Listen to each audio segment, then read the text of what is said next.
이번 주 시사 이슈들 꼼꼼하게 챙겨드립니다. 주간 시사기상도 시사평론가 민동기 씨 어서 오세요. 안녕하십니까. 정말 이제 숨가쁘게 돌아갈 한 주가 시작됐습니다. 오늘 가장 먼저 살펴봐야 할 게 TV토론입니다. TV토론 오늘이죠? 오늘 오후 2시부터 1시간 반 동안 방송기자클럽 주최 토론회가 열릴 예정인데요. 네. 세 번째 토론이고요. 일단 본선거를 이틀 앞두고 이루어지는 토론이기 때문에 박영선 후보 입장에서는 막판 뒤집기에 총력을 기울일 것으로 보이고 네. 오세훈 후보는 아무래도 지키기에 주력하지 않겠습니까? 그렇죠. 치열한 토론이 예상이 되고 있습니다. 예. 오늘 살펴봐야 될 선거 외의 다른 일정도 좀 봐주세요.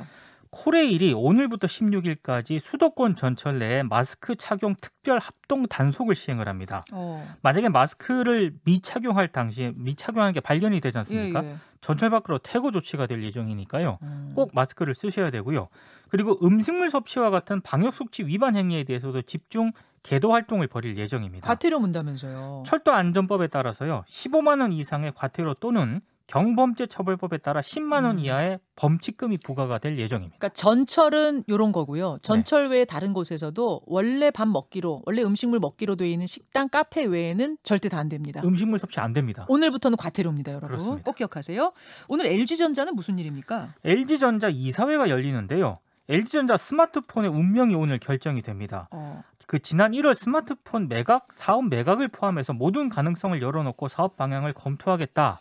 LG전자가 이렇게 밝혔거든요. 네. 이제 언론 보도를 보면은 철수 쪽으로 가닥을 잡은 것으로 보입니다. 철수로? 그렇습니다. LG 이제 스마트폰 안 만들어요? 그렇게 지금 가닥을 잡은 것으로 보이는데요. 이렇게 되면은 그 스마트폰을 담당했던 MC사업본부의 인력 재배치 문제라든가 이런 것들이 어떻게 될지 좀 관심이 집중이 되고 있습니다. 최종 결정이 오늘 납니다. 네. 또 살펴봐야 될 일정 있나요? 그 정부가 가족 돌봄 휴가를 쓴 노동자에게 하루 5만 원을 지원을 할 예정인데요. 오늘부터 이 긴급 지원 사업 신청을 받는다고 밝혔습니다.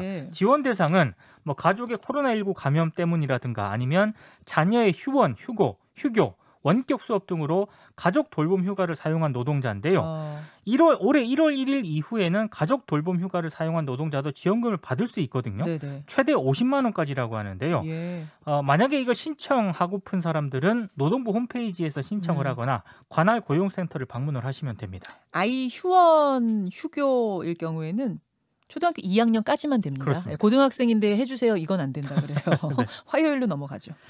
화요일부터는 불법 공매도로 한 투자자에게 5억 이하 또는 부당이득의 최대 1.5배의 과징금이 부과가 됩니다.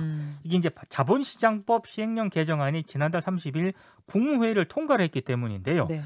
이 금융위원회가 당부한 내용이 있습니다. 그러니까 코로나19에 따른 한시적 공매도 금지 조치 있지 않습니까? 네. 이건 5월 2일 부분 종료가 될 예정인데 이번에 개정된 법령은 내일부터 시행이 되니까 아무래도 시행 시기에 착오가 발생하지 않도록 유의해 주시길 바란다 이렇게 당부를 하기도 했습니다. 그러네요. 또 있습니까? 아니면 수요일로 갈까요? 수요일로 넘어가야 될 것 같습니다.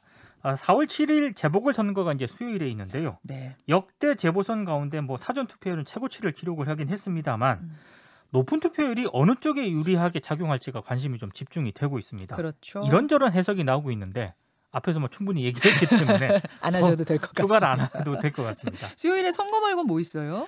양승태 전 대법원장과 박병대 고영한 전 대법관의 사법농단 재판이 수요일 날 다시 재개가 되는데요. 재판부 교체 이후에 첫 공판이거든요. 네. 아무래도 검찰의 공소 사실, 피고인 입장을 확인한 뒤에 앞으로 일정 등을 논의할 것으로 보이는데 이번 재판이 관심을 받는 이유가 있습니다. 뭡니까? 최근 사법농단 관련 재판에서 첫 유죄 판결이 나온 적이 있습니다. 나왔었죠. 예, 그래서 그때 그 판결문을 보면은요.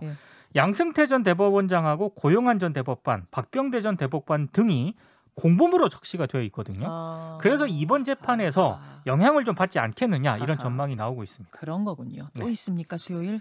삼성전자가 1분기 잠정 실적을 발표를 합니다. 주가가 만약에 이제 기대 이상의 실적을 기록을 하게 되면 주가가 탄력을 받을 수도 있다 이런 전망이 나오고 있고요. 계속 8만 원대 초반에서 움직였잖아요. 그걸 넘을 수도 있다. 이런 전망도 나오고 있습니다. 워낙 개미 투자자들 중에 삼성전자 주식 가지고 계신 분들이 많아서 이것도 큰 뉴스네요. 그리고 LG전자도 이제 1분기 잠정 실적을 발표를 하거든요. 네. 어떤 실적이 나올지 주목이 되고 있습니다. 그래요? 목요일로 갈까요? 목요일부터는 보건특수교사와 보조인력을 중심으로 코로나19 백신 접종이 시작이 됐는데요. 네. 이번 접종에 동의한 교직원들은 근무지 관할 보건소에서 접종을 하면 됩니다. 금요일로 가겠습니다. 이른바 그 검언유착 의혹이 제기된 이후에 자신의 SNS에 이동재 전 채널A 기자 관련 허위 사실이 담긴 글을 올린 혐의로 재판에 넘겨졌죠. 열린민주당 최강욱 대표가 첫 재판이 금요일에 열리는데요. 일단 그때 당시에 글을 보면은 이동재 전 기자가 사실이 아니라도 좋다. 당신이 살려면 유심히 내게 돈을 줬다고 해달라. 이런 취지로 발언을 했다고 주장을 했는데 네네. 보수단체가 이 편지와 녹취록에는 이런 내용이 없다면서 최강욱 대표를 검찰에 고발을 했습니다. 요 첫 재판이 또 금요일에 열리는군요. 그렇습니다. 구미 관련 재판도 금요일에 첫 재판 열린다면서요. 이른바 구미 3세 여아의 언니가요. 예. 9일에 이제 첫 재판을 받게 될 예정인데. 잠깐만. 언니라고 그러면 이제 석 씨와 김 씨가 있는데 김 씨. 김모 딸을 씨. 말씀하시는 거죠? 그렇습니다. 예. 김모 씨를 얘기하는데요. 사건 해결의 실마리를 풀어줄 발언을 할지가 관심입니다. 뭐 발언을 하겠느냐, 뭐 안 할 것이다 이런저런 전망이 나오고 있는데 어찌됐든 지난해 8월 이사를 하면서 빈집에 아이를 방치해서 숨지게 한 혐의로 지난달 12일 구속이 돼서 구치소에 수감이 되지 않았습니까? 그렇죠. 어떤 발언을 할지가 좀 주목이 되고 있습니다. 여기까지.